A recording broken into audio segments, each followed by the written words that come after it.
الحمدللہ والصلاة والسلام علی رسول اللہ وعلی آلہ وصحبہ ومن والہ وبعد۔ میں نے گزشتہ درس میں مقدمہ صحیح بخاری کے بارے میں گفتگو کر رہا تھا۔ آج بھی میں اسی مقدمہ، چونکہ ایک دن کا سبق یا ایک دن کا درس نہیں ہے، بلکہ یہ کبھی کبھار 3 مہینہ بھی چل سکتے ہیں، 2 مہینہ بھی چل سکتے ہیں، اور اس سے کم اور زیادہ بھی، لیکن میں جتنی بھی ممکن ہو کوشش کروں گا تاکہ مختصر سے مختصر تر ہو، تاکہ ہم آگے کتاب بھی شروع کر سکیں۔ تو اسی وجہ ہے کہ میں آج اسی مقدمہ کا جو سلسلہ ہے میں جو پہنچ گیا تھا، اور وہ تھا امام بخاری رحمۃ اللہ علیہ کی نشأت اور اس کی تعلیم اور تربیت اور اس کی رہنمائی اور ان کی تربیت کی ذمہ داری اور تعلیم کی ذمہ داری۔ اور میں نے کہا تھا کہ امام بخاری رحمہ اللہ کی والد گرامی کی وفات ہوا تو اس وقت امام بخاری رحمہ اللہ بہت ہی چھوٹا تھا۔ ساری ذمہ داری والدہ محترمہ کے اوپر آیا، اور والدہ محترمہ نے اپنی ساری جو ذمہ داری تھے اس کو احسن طریقے سے نبھایا، اور اس نے امام بخاری رحمہ اللہ کے تعلیم اور تربیت یا اس کی نشأت میں کوئی تقصیر یا کوتاہی نہیں کیا، بلکہ پوری طاقت کے ساتھ اور پوری قوت کے ساتھ، اہتمام کے ساتھ اور اعتناء کے ساتھ امام بخاری کو تربیت کیا، جو آج کل بھی زبان زد عام و خاص تھا، ہر ایک کی زبان پر آج بھی ہے اور کل بھی رہے گا اور قیامت تک رہے گا۔ تو امام بخاری رحمہ اللہ جب 10 سال کی عمر میں پہنچ گیا تو 10 سال سے پہلے تک 10 سال تک یعنی وہ اپنے والد گرامی، میں نے بتایا کہ محدث اور فقیہ تھے، اس کے پاس علم حاصل کرتے تھے ابتدائی طور پر۔ 10 سال تک امام بخاری رحمہ اللہ کہیں بخارا سے نکل کر سفر نہیں کیا، 10 سال کی عمر تک۔ اور پھر 10 سال کے بعد امام بخاری رحمہ اللہ نے پھر بخارا کے حدود سے نکل کر اس طرف اس طرف آگے پیچھے جو ائمہ حدیث تھے یا ائمۃ العلم، ان سے درس حاصل کرنے کے لیے وہ نکلا اور راہ سفر کا اختیار کیا۔ اور امام بخاری جب 10 سال کی عمر میں پہنچ گیا بدأ بطلب العلم ببلدہ، اور وہ علم کے طلب شروع کیا اپنے شہر میں۔ میں نے کہا کہ 10 سال سے پہلے وہ کہیں سفر میں نہیں نکلے، فی بلدہ اپنے شہر میں، بخارا میں۔ اور بخارا کے متعلق میں نے آپ لوگوں کو پہلے درس میں بتایا تھا انفارمیشن۔ بخارا ازبکستان، جو آپ لوگ ریشیا کہتے ہیں یا آسیہ وسطیٰ، جو ریشیا کے ملکوں میں سے ایک ملک کا نام ہے ازبکستان۔ یہ ایک طرف تاجکستان، دوسری طرف قزاقستان، اور ایک طرف ترکمانستان، اور اس کے بیچ میں ازبکستان۔ اور ازبکستان کے ایک معروف اور مشہور شہر ہے جس کا نام بخارا ہے۔ امام بخاری کا تعلق اسی مدینہ یا اسی شہر سے ہے، بخارا سے۔ اور امام بخاری رحمہ اللہ 6 سال اپنے 10 سال کی عمر میں جب طلب العلم میں، طلب علم الحدیث اور طلب علم الفقہ اور طلب علم السیرہ، جب علوم شرعیہ کے طلب کے لیے امام بخاری رحمہ اللہ 10 سال کی عمر میں نکلے، تو امام بخاری رحمہ اللہ نے 6 سال تک اپنے شہر اور اس کے ارد گرد اور اطراف جو مراکز العلم تھا یا جو مشائخ معروف مشائخ تھے ان کے پاس جا کر امام بخاری نے علم حاصل کیا 16 سال تک، اور جب 16 سال کی عمر میں پہنچ گیا تو اس وقت امام بخاری کئی کتابوں کو حفظ کر چکا تھا قرآن کے علاوہ۔ قرآن تو پہلے وہ حفظ کر چکے تھے، لیکن قرآن کے علاوہ 16 سال کی عمر میں جب پہنچ گیا، اس وقت 16 سال کی عمر میں تو بہت سارے علماء کے کتابیں پوری یاد کیا۔ یہ ہے جو مقام ہے امام بخاری کا، اور خود امام بخاری رحمہ اللہ نے بھی بتایا کہ اس نے عبداللہ ابن المبارک المروزی ووکیع ابن الملیح الرؤاسی، جو ان کی جتنی کتابیں تھیں حدیث کے متعلق یا سیرت کے متعلق یا دوسری موضوعات کے متعلق، ان سب کو حفظ کیا۔ یہی امام بخاری رحمہ اللہ کی شان ہے۔ کوئی بندہ اس طرح نہیں کرتا ہے 16 سال کے حکم میں، لیکن امام بخاری رحمہ اللہ نے 16 سال کی عمر میں یہ پورا نبھایا۔ اور جب امام بخاری رحمہ اللہ سے سوال کیا گیا کہ کیف کان بدء امرک، آپ کا ابتدائی حالات یا ابتدائی معاملات کس طرح تھا، امام بخاری رحمہ اللہ سے سوال کیا گیا۔ امام بخاری رحمہ اللہ نے کہا کہ الہمت حفظ الحدیث وانا فی الکتاب، کہتے ہیں اللہ سبحانہ وتعالیٰ نے میرے دل میں حفظ حدیث کا جو آئیڈیا ہے اس کو الہام کیا، میرے دل میں ڈالا، اس حال میں کہ میں کتاب کے پاس تھا، یعنی کاتبین الحدیث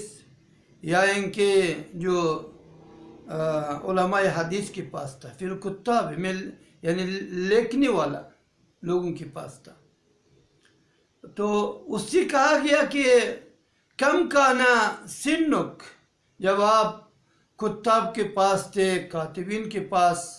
یا محدثین کے پاس تھے، آپ کا عمر اس وقت کتنے تھا؟ کم کانا سنک یا کم کانا عمرک، آپ کا عمر اس وقت کتنے سال تھا؟ امام بخاری رحمہ اللہ نے کہا 20 او اقل، میرے عمر اس وقت 20 سال یا معذرت، اس نے کہا کہ میری عمر اس وقت 10 سنین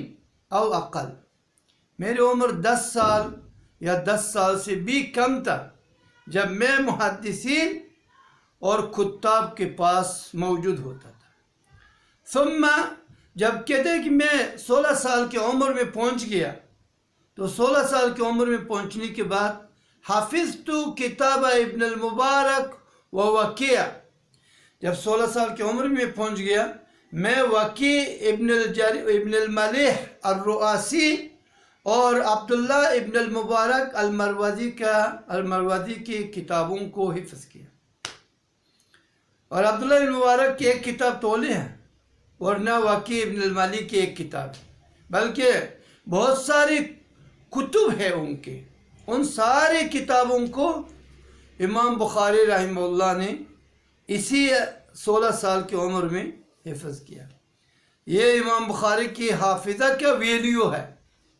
کہ 16 سال کی عمر میں ان دو بزرگوں کی کتابوں کو اسپیشل یا بطور خاص حفظ کیا۔ اور اس کا معنی نہیں کہ دوسروں کی کتابوں کی حفظ نہیں کیا، دوسروں کی کتابوں کو بھی حفظ کیا، لیکن ان دونوں کی کتابوں کو پورے حفظ کیا، کوئی کتاب نہیں چھوڑا۔ اور عبداللہ ابن المبارک کی کتاب آپ جانتے ہیں، کتاب الجہاد بھی ہے اور کتاب الزہد بھی ہے، اور حدیث میں کتنی کتابیں ہیں وغیرہ۔ اسی طرح وکیع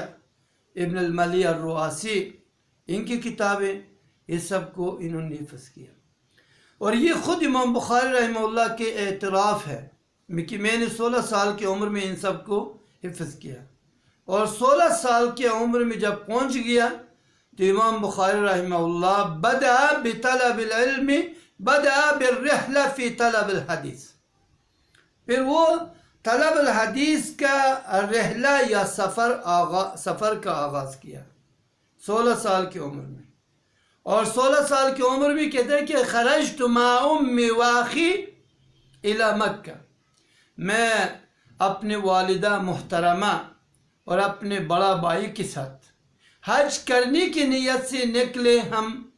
مکہ مکرمہ کی طرف، اور جب مکہ میں پہنچ گئے یہ لوگ، وہاں مناسک الحج کو ادا کیا، انہوں نے حج کر لیے سارے۔ حج کرنے کے بعد بھائی اور والدہ اپنے بیٹا امام بخاری کو 16 سال کی عمر میں جزیرۃ العرب میں چھوڑ کر بخارا کی طرف واپس جا رہے ہیں۔ آپ اندازہ کر سکتے ہیں کہ یہ والدہ امام بخاری کو کتنی مشقت اور تکلیف کے ساتھ تربیت کیا اور تعلیم دیا اور اس کو کمال تک پہنچایا، یعنی بلوغت تک، اور وہ والدہ اپنے جگر گوشہ کو مکہ مکرمہ میں جزیرۃ العرب مکہ مکرمہ میں، اس وقت مکہ مکرمہ کی کیفیت وہ نہیں جو آج آپ عمرہ یا حج کے لیے جا کر دیکھ رہے ہیں، یہ اے سی بھی موجود ہے، ساری سہولیات موجود ہے، وہ نہیں، وہ مکہ نہیں تھا۔ وہ مکہ جو آپ نقشہ میں دیکھتے ہیں 1200 سال پہلے کی بات، جو نقشہ میں آپ کو ایک خاکی نقشہ پیش کیا جاتا ہے، بعض آپ دیکھتے ہیں، تو اسی نقشے کا جو تصور کریں وہاں چھوڑ کر واپس آیا۔ اندازہ آپ کریں کہ کیا ایک والدہ اپنے بیٹا کو اسی طرح ایک علاقے میں چھوڑ کر واپس جا رہے ہیں جہاں کوئی سہولیات کی کوئی نام و نشان نہیں تھا۔ لوگ کہتے ہیں کہ 100 سال پہلے کی بات، کہتے ہیں جب ہم مکہ اور مدینہ میں جاتے ہیں حج عمرہ کے لیے، مدینہ منورہ میں کہتے ہیں کہ مسجد کے کافی اندر تک باہر کے ریت اندر جاتے، داخل ہو جاتے ہوا وغیرہ چلنے کی وجہ سے، اور وہاں ایک لوٹا پانی مکہ میں اس وقت لوگ کہہ رہے کہ 100 سال پہلے کہ ہم 1 ریال میں یا 1 درہم میں خرید کر وضو کرتے تھے۔ آج کتنی سہولیات ہیں۔ اور امام بخاری رحمہ اللہ کے زمانہ میں زمزم کی پانی کے علاوہ کوئی وسیلہ، کوئی ذریعہ موجود ہی نہیں تھا، لیکن پھر بھی وہاں چھوڑ کر امام بخاری کو چھوڑ کر واپس آئے۔ اور یہ سب سے پہلا سفر تھا امام بخاری رحمہ اللہ نے آغاز کیا، سب سے پہلا سفر، اس سے پہلے بخارا سے کہیں نہیں نکلا امام بخاری رحمہ اللہ۔ اور یہ سفر کے بارے میں اس کو عربی زبان میں کہتے ہیں الرحلہ فی طلب الحدیث، حدیث کی طلب میں سفر کرنا۔ اور اس کے بارے میں علماء حدیث کا قول موجود ہے یا اقوال موجود ہے، جیسے کہ سعید ابن المسیب سید التابعین رحمہ اللہ کے قول موجود ہے، وہ کہتے ہیں کہ لا نعتمد فی علم من لم یخرج فی طلب الحدیث، کہتے ہیں ہم اس بندے کے علم پر کوئی اعتماد نہیں کرتے ہیں جس نے طلب الحدیث کے لیے سفر نہیں کیا، تو اس کے علم پر ہماری کوئی اعتماد ہی نہیں۔ سبحان اللہ۔ اور دوسری ائمہ حدیث کا قول ہے، کہتے ہیں کہ الرحلہ فی طلب الحدیث سنت عمن سلف، طلب الحدیث کے لیے سفر کرنا یہ سنت ہے سلف صالحین سے، اور سلف صالحین کا سنت ہے، اور وہ لوگ رات دن سفر کرتے ہیں فی طلب الحدیث۔ اور یا سعید ابن المسیب رحمہ اللہ نے کہا وَإِن كُنْتُ أَرْتَحِلُ لِطَلَبِ حَدِيثٍ وَاحِدٍ الْأَيَّامَ وَاللَّيَالِ، کہ میں ایک حدیث کی طلب کی خاطر راتوں کے رات دنوں کے دن میں سفر کرتا۔ آج اگر ہماری اولاد، بیٹا آپ کے نظر سے 1 گھنٹہ غائب ہو،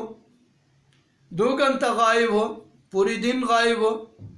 تو اس کی والدہ کے دل رک جاتے ہیں کہ کہاں گیا. اور یہ ہم اب خود اپنے نظر سے، اپنے آنکھ سے دیکھ رہے، مشاہدہ کر رہے. لیکن وہ دل جو امام بخاری کی والدہ کا تھا، وہ دل کتنی بڑا دل تھا. تو اپنے 16 سال کی بچہ وہاں چھوڑ کر بخارا کی طرف جا رہے ہیں، اور مکہ اور بخارا کے درمیان ہزاروں کلومیٹر راستہ ہے. جانے کا راستہ کیا ہے؟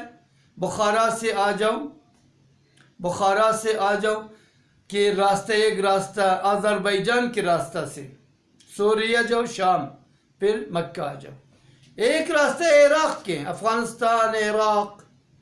اور پھر کویت، پھر ریاض، پھر مکہ، پھر مدینہ. اور انشاءاللہ آگے میں امام بخاری کے شیوخ کے بارے میں انشاءاللہ تفصیل بتا رہا ہوں.